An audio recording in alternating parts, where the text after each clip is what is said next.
বর্তমান দুর্নীতিগ্রস্ত ও মেধাহীন রাজনৈতিক পরিবেশে এক দুর্লভ ব্যক্তিত্ব মাওলানা মুহাম্মদ মামুনুল হক। একদিকে দীর্ঘ ৩১ বছর বুখারী শরীফের মুহাদ্দিস, অন্যদিকে বিশ্ববিদ্যালয়ের ইকোনমিক্সের শিক্ষক। আধুনিক ও দ্বীনি শিক্ষার এমন শ্রেষ্ঠত্ব তাকে নিয়ে গেছে অনন্য উচ্চতায়। এই পাণ্ডিত্য ও সমৃদ্ধ পারিবারিক ঐতিহ্যই তাকে দান করেছে অদম্য সাহস এবং যে কাউকে মেধার লড়াইয়ে চ্যালেঞ্জ করার সক্ষমতা।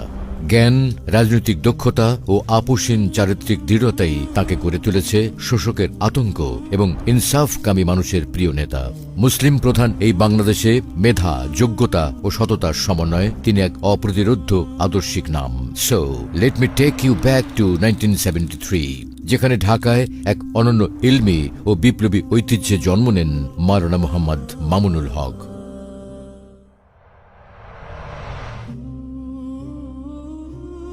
জন্ম ও বেড়ে ওঠা এমন এক পরিবারে জ্ঞান ও যোগ্যতা সেখানে বংশগত ঐতিহ্য। পিতা শাইখুল হাদিস আল্লামা আজিজুল হক রহমতুল্লাহি আলাইহি ছিলেন বিশ্ববরেণ্য মুহাদ্দিস, বুখারী শরীফের প্রথম বাংলা অনুবাদক এবং ঢাকা বিশ্ববিদ্যালয়ের ভিজিটিং প্রফেসর। পারিবারিক ঐতিহ্যের ধারাবাহিকতা রক্ষা করে মাত্র ১২ বছর বয়সে পবিত্র কোরআনের হিফজ সম্পন্ন করেন।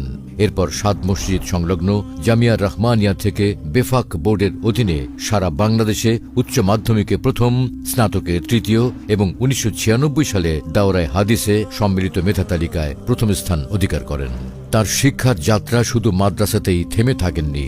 মাদ্রাসার শিক্ষার পাশাপাশি প্রাইভেট ইউনিভার্সিটি থেকেও অর্থনীতিতে অনার্স ও মাস্টার্স সম্পন্ন করেন।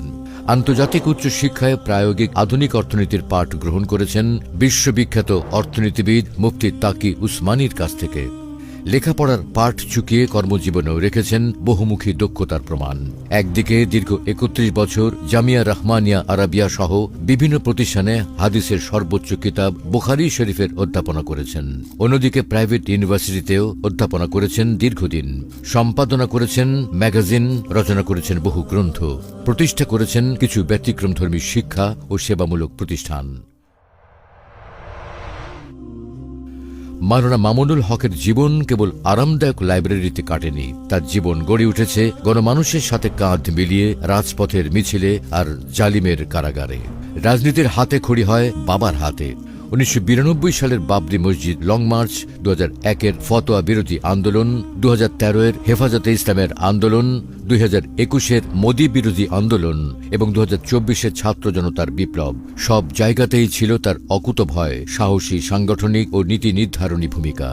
আপোষহীনতার দায়ে ২০১৩ এবং ২০২১ থেকে ২৪-এ তাকে কারাভোগ করতে হয়। বাবরি মসজিদ ভাঙার প্রতিবাদে বাবরি মসজিদ প্রতিষ্ঠা